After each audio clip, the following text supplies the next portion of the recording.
Hello friends, power plant with Rahul में आपका स्वागत है। एक और इम्पॉर्टेंट टॉपिक के साथ मैं आज आया हूँ।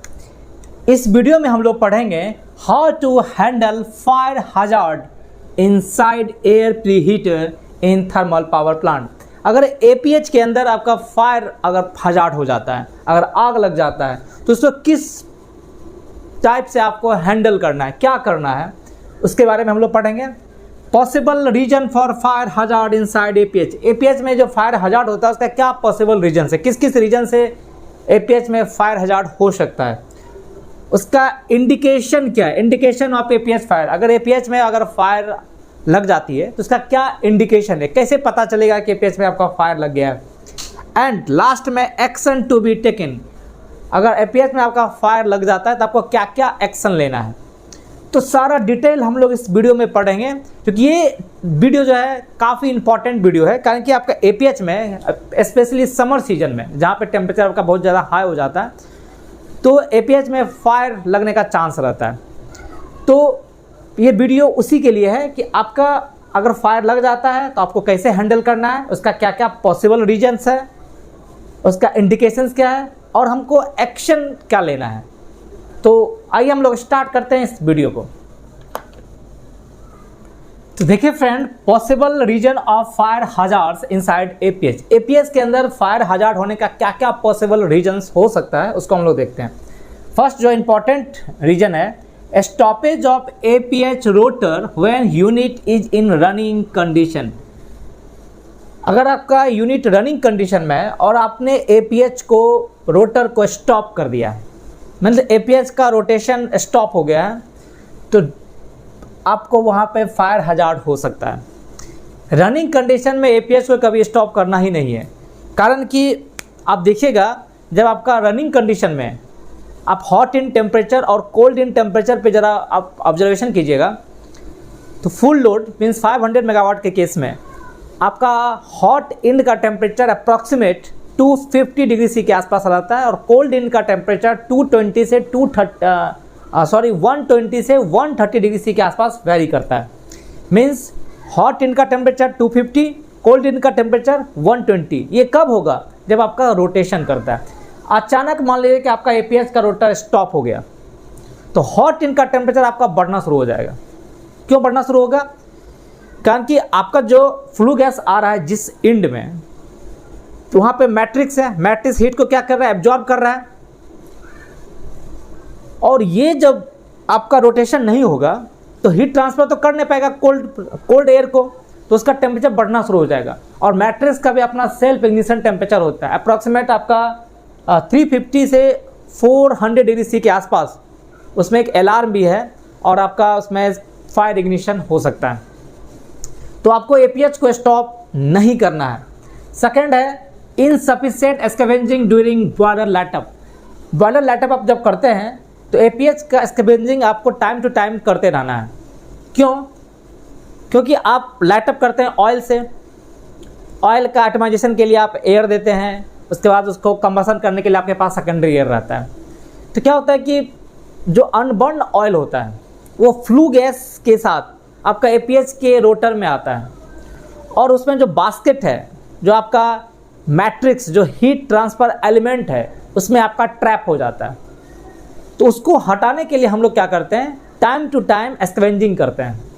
आपका स्टीम लाइन चार्ज करके, जो उसको हम लोग सूट ब्लोइंग कहते हैं, वो बार बार हम लोग उसको देते हैं और वहाँ से क्या होता है, वो स्टीम उस जो आपका अनबर्न ऑयल होता है उसको हटाता है। अगर आप स्कैवेंजिंग नहीं देते हैं तो अनबर्न ऑयल जो आपका फर्नेस में नहीं बर्न हुआ था, वो आपका क्या करेगा, जो हीट ट्रांसफर एलिमेंट के बीच आके ट्रैप हो जाएगा और जैसे ही उसको टेम्परेचर मिलेगा, ऑक्सीजन मिलेगा, एयर मिलेगा, वो बर्न कर जाएगा। तो आपका फायर हो सकता है एपीएच में। थर्ड देखिए, ignition of combustible deposit in the basket. वही सेम, अगर आपका कंबसिबल जैसे अनबर्न कोल हो या अनबर्न ऑयल हो, आपका डिपोजिट कहाँ पे होता है, बास्केट में। अगर उसको वहाँ पे टेम्परेचर मिल गया, सेल्फ इग्निशन टेम्परेचर जहाँ भी मिलेगा वो वहाँ पे बर्न हो जाएगा। ऑक्सीजन जहाँ मिलेगा, टेम्परेचर देखिए, जलने के लिए आपके पास क्या चाहिए, टी टाइम, मतलब उसका टर्बुलेंसी हम लोग कहते हैं, टेम्परेचर और टाइम। अगर ये तीनों मिल गया तो आपका क्या होगा, कंबशन हो जाएगा। तो वही ignition of combustible deposit in the basket, unburnt coal can becomes trapped in the scale mostly on the hot end of APH where hot flue gas enter the heat transfer element. क्या होता है कि आपका जो flue gas के साथ साथ क्या होता है कि आपका अनबर्न कोल या अनबर्न कार्बन जो होता है वो भी आपका फ्लो करता है, और आपका जो हीट ट्रांसफर एलिमेंट के अंदर जो हीट जो आपका रोटर के अंदर हीट ट्रांसफर एलिमेंट होता है वहाँ पे आपका ट्रैप हो जाता है। और स्पेशली आपका ट्रैप कहाँ पे होता है, हॉट एंड में, क्योंकि हॉट एंड में ही आपका हॉट फ्लू गैस आता है, तो वहाँ पे आपका ट्रैप हो जाता है। और वो ट्रैप्ड अनबर्न कोल जो होता है वो आपका सेल्फ इग्नाइट हो जाता है ड्यू टू हॉट स्पॉट। अगर हॉट स्पॉट बन गया तो वहाँ भी आपका फायर हजार्ड हो सकता है। Poor firing condition during startup, अगर स्टार्टअप के समय आप ऑयल से स्टार्टअप करते हैं, ऑयल के समय अगर आपका सफिशिएंट एयर नहीं है, अगर आप ऑटोमाइजिंग एयर का प्रेशर आप कम रखे हैं तो आपका फायरिंग सही से नहीं होता है। तो उस पुअर फायरिंग के कारण क्या होता है, आपका वो अनबर्न ऑयल कहाँ पे आपका डिपॉजिट हो जाएगा, APH रोटर में, और आपका इग्नाइट हो सकता है। Friends, low air flow through burners leading to unburn particles.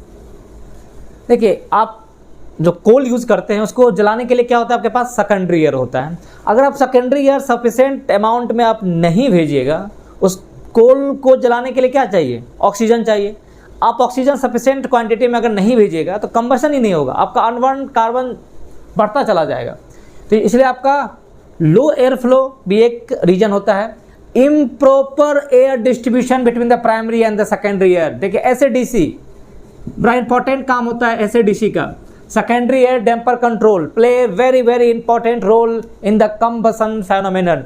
Combustion के लिए आपका SADC का मेन काम क्या होता है कि आपका सेकेंडरी एयर को कंट्रोल करता है कि कितना आपको किस एलिवेशन में कितना आपको एयर चाहिए ताकि प्रॉपर कंबशन हो सके। तो हो सकता है आपका SADC का डैम्पर सही से काम ना कर रहा हो, तो उसका अगर इम्प्रॉपर एयर डिस्ट्रीब्यूशन होगा तो कंबशन सही से आपका नहीं हो पाएगा। तो आपको SADC भी एक बड़ा इंपॉर्टेंट फैक्टर होता है आपका फायर हजार्ड का, क्योंकि आपका कंबशन ही सही से नहीं होगा तो अनबर्न कार्बन बढ़ेगा। अनबर्न कार्बन आपका डिपॉजिट कहाँ हो जाएगा, APH के हीट ट्रांसफर एलिमेंट बास्केट में, और वहाँ पे आपका बर्निंग हो सकता है। देखिए, इनएडिक्वेट frequency of operation of APH soot blower. देखिए, APH सूट ब्लोअर में अगर आप टाइम टू टाइम अगर आप ब्लोइंग नहीं देते हैं तो उससे भी आपका फायर हजार्ड का चांसेस बढ़ जाएगा। देखिए, APH सूट ब्लोइंग का इंपॉर्टेंट काम क्या होता है, to keep the heat transfer element clean. आपका क्या होता है, फ्लू गैस में आपका बहुत सारा एस कंटेंट होता है, वो एस किसके थ्रू पास करता है, आपका जो बास्केट है जो हीट ट्रांसफर एलिमेंट से होके पास करता है उसके गैप से, तो वहाँ पे एस डिपॉजिट हो जाता है, स्केल का फॉर्मेशन हो जाता है। तो उस एस को हटाने के लिए आपको time to time soot blowing देना होता है। देखिए, एक APH में आपका 2 सूट ब्लोइंग होता है, और ये जो सूट ब्लोइंग होता है वह रिट्रैक्टेबल सूट ब्लोइंग होता है, मीन्स जाएगा और वापस आता है। An air preheater is equipped with 2 retractable type of soot blower. देखिए, आपका APH में क्या रहता है, हॉट एंड रहता है, कोल्ड एंड रहता है। तो 1 type of retractable soot blower is installed in the flue gas outlet side of the air preheater। Means flue gas inlet होता है, नीचे आपका क्या आउटलेट होता है, तो आउटलेट साइड में ही आपका एक रिट्रैक्टेबल सूट ब्लोअर होता है to clean the cold end side. Cold end side को क्लीन करता है। आपका ऊपर से आपका फ्लू गैस इनलेट होता है, नीचे से आपका फ्लू गैस आउटलेट होता है, और तो उसके नीचे में कोल्ड इन साइड में आपका रिट्रैक्टेबल सूट ब्लोअर होता है जो स्टीम आता है, और वहाँ पे बहुत सारा नोजल्स होता है, नोजल के थ्रू आपका फॉग टाइप बनता है और आपका प्रेशर के साथ आपका क्लीन करता है। दूसरा जो आपका retractable type of soot blower जो होता है वह आपका एयर साइड में होता है, जो आपका जहाँ पे कोल्ड एयर इनलेट करता है वहाँ पे लगा रहता है। तो वहाँ पे जो hot and side of the retractable suit blower होता है, आपका hot end of the APH होता है, उसको आपको क्लीन करता है। तो 2 टाइप का कहीं कहीं आपका एक ही डिटेक्टेबल होता है, आपका हॉट एंड में होता है और वहाँ से उसको स्प्रे करके साफ करता है। तो आपको क्या करना है कि आपका अगर 8 आवर में एटलीस्ट 2 टाइम्स आपको APH सूट ब्लोअर देना है, ब्लोइंग देना है, ताकि प्रॉपर क्लीन हो सके। फिर देखिए फ्रेंड, इसी में एक पॉइंट है, low blowing steam pressure in APH soot blower. APH soot blower का जो प्रेशर, आपको सफिशिएंट प्रेशर रखना है, जनरली 6 to 7 kg प्रेशर होना ही चाहिए। अगर आपका लो ब्लोइंग स्टीम प्रेशर है तो प्रॉपर क्लीनिंग ही नहीं हो पाएगा। फिर plugged nozzle of APH soot blower. APH soot blower में अगर आपका नोजल के थ्रू स्प्रे होता है, नोजल ही आपका प्लग है, नोजल से आपका फ्लो ही नहीं हो रहा है, तो फिर फायदा क्या है आपका सूट ब्लोइंग देने से। तो प्रॉपर टाइम टू टाइम आपका नोजल को भी आप चेक कर सकते हैं। उसके बाद स्टीम ब्लोइंग प्रेशर कितना, उसको भी आप देखिए, और आपका इसका फ्रीक्वेंसी बढ़ाइए। आप 8 आवर में एटलीस्ट 2 टाइम्स तो आप दीजिए ही, ठीक है। फिर देखिए, कोल मील फाइनेस इज पुअर। आपका अगर मेनली बंकर में आप फर्नेस में पल्वराइज कोल आपको देना है, मीन्स फाइनेस उसका बहुत ही अच्छा होना चाहिए। अगर आपका फाइनेस ही पुअर है, फाइनेस मतलब क्या होता है कि फाइन और कोर्स होता है, आपको पल्वराइज कोल देना है, कोर्स पार्टिकल्स नहीं होना चाहिए। कोर्स पार्टिकल होने से आपका कंबसन सही से नहीं होगा और फ्लू गैस के साथ वो उड़ता हुआ पहुंच जाएगा APH के पास और वहीं पे आपका डिपॉजिट हो जाएगा। तो फाइननेस आप उसको चेक कीजिए। ड्यूरिंग लाइटअप, देखिए this is very important point, during light-up HFO temperature is इनएडिक्वेट। HFO temperature को आपको एडुकेट रखना है। HFO का टेम्परेचर अप्रोक्सीमेट जो उसका जो फ्लश पॉइंट होता है वो 66 डिग्री से ज़्यादा होता है। तो HFO का जो आपका जो टेम्परेचर है वो अराउंड आप 70 डिग्री के आसपास रखिए, ताकि आपका कंबशन सही ढंग से हो सके। तो this is the main possible reasons of fire hazard inside APH।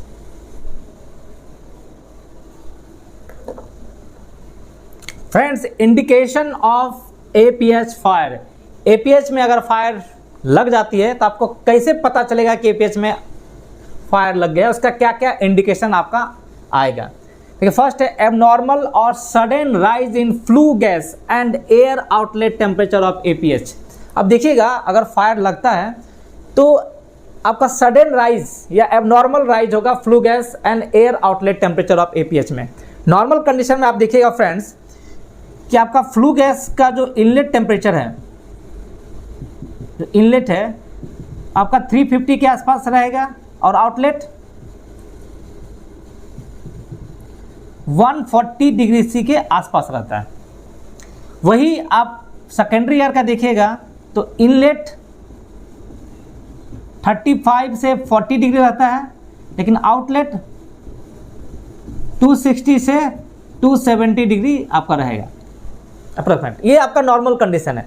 जैसे ही उसका फायर APH में अगर आती है, आपका लगेगा तो देखिएगा इसका आउटलेट टेम्परेचर आपका राइज हो जाएगा, और इधर आप सेकेंडरी एयर का आउटलेट टेम्परेचर जहाँ 260 270 होना चाहिए आपका 350 के आसपास पहुँच जाएगा, सडन राइज हो जाएगा। तो इसका मतलब है कि APH में फायर लग गया है। Second, once the fire is established all the terminal temperature may go out of scale. एक स्केल आपका लगा रहता है, टेम्परेचर स्केल, जहाँ पे आपको उसका एक स्केल है कि आपको यहाँ से यहाँ तक टेम्परेचर को दिखाएगा। जैसे ही उसका फायर लगेगा उसका टेम्परेचर बहुत ज़्यादा बढ़ेगा, वो आउट ऑफ स्केल हो जाएगा, मीन्स उस स्केल में जो मैक्सिमम मार्क था उससे भी ज़्यादा हो जाएगा और आपको एक मैक्सिमम दिखाएगा कि आउट ऑफ स्केल हो गया है।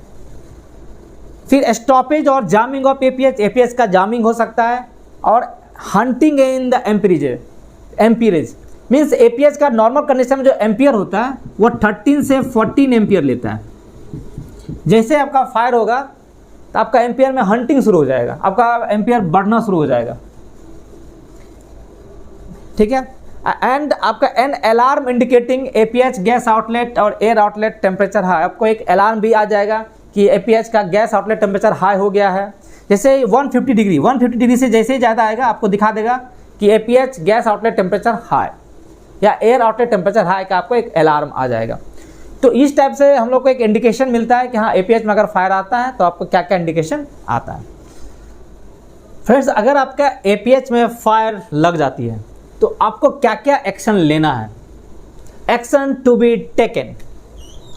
देखिए, सबसे पहले तो आपको तो डोंट बी पैनिक नहीं होना है। Start APH suit blowing immediately. आपको सबसे पहले एपीएच सूट ब्लोइंग को स्टार्ट कर दीजिए इमीडिएटली, बिना कुछ सोचे हुए एपीएच सूट ब्लोइंग स्टार्ट कर दीजिए। फिर inspect the APH locally for any abnormality. आप एपीएच लोकल में जाके आप चेक कीजिए कुछ एबनॉर्मल साउंड तो नहीं आ रहा है, ठीक है। Once the fire is confirmed, अगर आपका फायर कंफर्म्ड हो गया है, trip the boiler immediately, trip the boiler immediately and inform the fire safety department wing. अगर आपका फायर कंफर्म हो गया है तो बॉयलर को जिंदा रखने का कोई फायदा नहीं, आप यूनिट को ट्रिप कीजिए, बॉयलर को ट्रिप कीजिए और फायर सेफ्टी विंग को आप इन्फॉर्म कीजिए एज सुन एज पॉसिबल। अगर बॉयलर को ट्रिप क्यों करते हैं, मान लीजिए क्वेश्चन हो सकता है कि आपका कि मान लीजिए एक ही एपीएच में आपका फायर लग गया, दूसरा एपीएच तो स्मूथ चल रहा है, तो फिर बॉयलर को क्यों ट्रिप करें। बॉयलर का हम लोग हाफ लोड पे तो चला ही सकते हैं, तो यहाँ पे आपको बॉयलर को ट्रिप करना है। क्यों?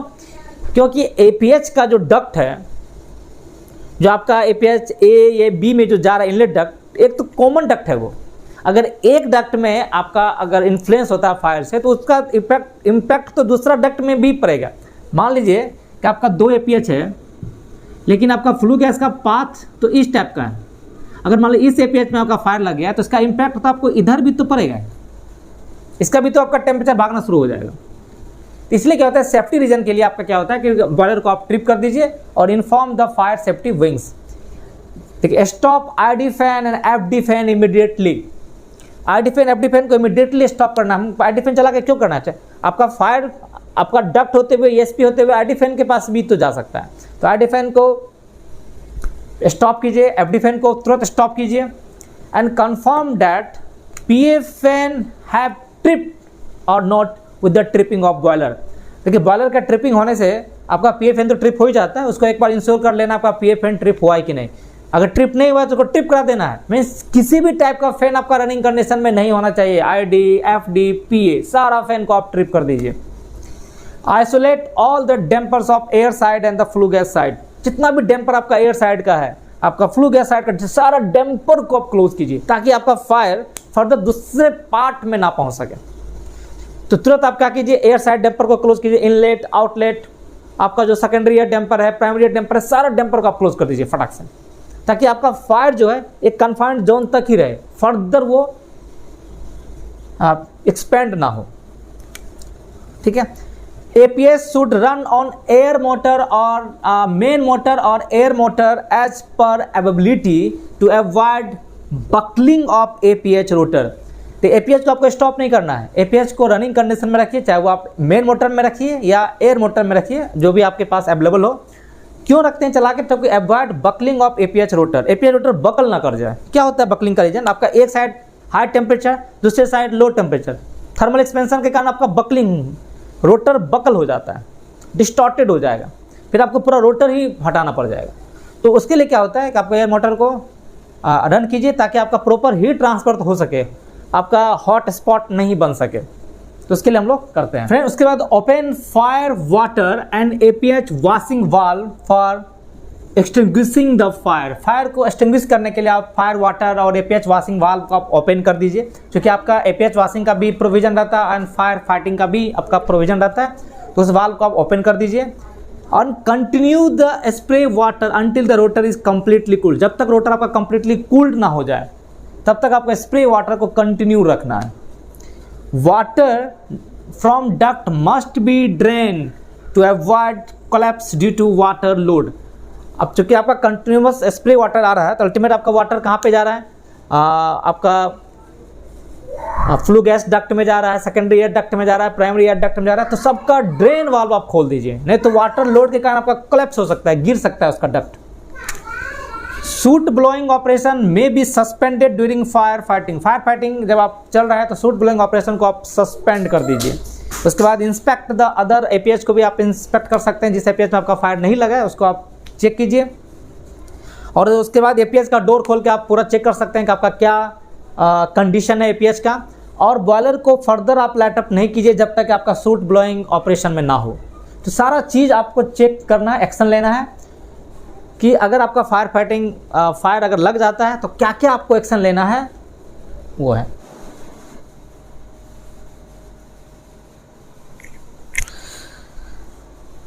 तो फ्रेंड्स, एपीएच में फायर इंसिडेंट ना हो इसके लिए आपको क्या क्या प्रिकॉशन लेना चाहिए। देखिए, प्रिकॉशन क्या है कि जब भी आप बॉयलर को लाइट अप करें तो इंश्योर करें कि आपका एपीएच सूट ब्लोइंग ऑपरेशन में है कि नहीं। अगर आपका एपीएच सूट ब्लोइंग ऑपरेशन में नहीं है, अवेलेबल नहीं है, तो बॉयलर में लाइट अप नहीं आपको करना है, ठीक है। सेकंड आपको देखना है फ्रेंड, जब भी आप बॉयलर लाइट अप करें तो जैसे ही आप ऑयल गन मारते हैं, एपीएच का सूट ब्लोइंग आपको इमीडिएट देना है, ताकि आपका जो भी अनबर्न ऑयल हो वो आपका रिमूव हो जाए। वहाँ पे कलेक्ट आपका हीट ट्रांसफ़र एलिमेंट है में कलेक्शन ही ना हो, ठीक है। और जब रनिंग कंडीशन में अगर आपका प्लांट है तो टाइम टू टाइम आपको सूट ब्लोइंग देते रहना है। एपीएच स्कैवेंजिंग आपको मस्ट देना है, ताकि कोई भी अनबर्न कोल या अनबर्न ऑयल डिपॉजिट ही ना हो, ठीक है। प्लांट का जब आप शट डाउन कर रहे हैं तो शट डाउन से पहले भी आपको एपीएच में स्कैवेंजिंग दे देना है, ताकि जो भी उसमें अनबर्न कोल हो वो सब निकल जाए। बॉयलर लाइट अप करते हैं तो जितना भी एपीएच है सबको सर्विस में दे देना है, या अगर किसी एपीएच में अगर कुछ प्रॉब्लम है तो उसका जो भी एयर डक्ट है या फ्लू गैस डक्ट है सबको क्लोज रखना है, कोई भी पासिंग होने के लिए नहीं देना है, ताकि उसमें कोई टेम्परेचर इंक्रीज ना हो। फिर आपका एपीएच में जो टर्मिनल टेम्परेचर इन आपका जो लगा रहता है, cold in gas temperature, hot in gas temperature, उस पर भी आपको क्लोजली मॉनिटर करना है। अगर कुछ भी अब नॉर्मल चेंजेस अगर हो रहा है तो उसको आपको इमीडिएट इन्वेस्टिगेशन करना है कि क्या रीज़न है। आपका एपीएच का जो एम्पियर को चेक करना है कि एम्पियर में कोई हंटिंग तो नहीं हो रहा है, आपको उसको चेक करना है। आपका सूट ब्लोइंग का जो नोजल वगैरह होता है उसको आपको लाइटर से पहले उसको साफ़ करवा लेना है कि कोई नोजल अनप्लग तो नहीं है। और एक और इम्पॉर्टेंट चीज़ फ्रेंड, जब भी आप बॉयलर लाइट अप करते हैं तो ऑयल का प्रेशर, आपका एटमाइजिंग मीडियम प्रेशर, आपका जो सेकेंडरी एयर जो आपका है फॉर द कंबशन के लिए, सबका प्रेशर टेम्परेचर मेंटेन रखिए। आपका अगर आप एचएफओ से लाइट अप कर रहे हैं तो उसका जो फ्लैश पॉइंट के आसपास आपको टेम्परेचर रखिए। ऑयल प्रेशर मेंटेन कीजिए। Oil pressure generally light up के समय आपको 7 से 8 kg आप मेंटेन कीजिए, ताकि आपका प्रॉपर कंबशन हो सके। तो ये सब हम लोग को प्रिकॉशन लेना है, ताकि आपका कोई भी फायर का चांसेस ना बने। आपको एक्शन लेना है, क्योंकि एपीएच अगर आपका आउट हो जाता है, अगर एपीएच में अगर कुछ प्रॉब्लम आ जाता है तो उसका डाउन टाइम बहुत ज़्यादा होता है। आपको बॉयलर को बेवजह बंद रखना पड़ेगा और उससे आपका यूनिट का जनरेशन हैम्पर होता है और आपका ह्यूज लॉस अकर होता है। तो एपीएच को हम लोग को अगर थोड़ा सा भी एक्शन लेना है जिससे हमको फायर उसमें कैच ना करें, फायर का चांसेस ना बने। तो इस वीडियो में आप लोगों ने देखा कि एपीएच में फायर हजार्ड का क्या क्या पॉसिबल चांसेस है, हमको अगर फायर लग जाता है तो क्या उसका इंडिकेशन मिलता है, एक्शन हमको लोग को क्या क्या लेना है अगर उसमें फायर लग जाता है एपीएच में, और प्रिकॉशन आपको क्या क्या लेना चाहिए ताकि एपीएच में फायर ना लगे। तो फ्रेंड्स, अगर आपको कुछ भी डाउट हो तो कमेंट तो कर ही सकते हैं, मैं आपको कमेंट में रिप्लाई दूंगा। और वीडियो अगर पसंद आए तो लाइक, सब्सक्राइब और शेयर करना ना भूलें। Thank you.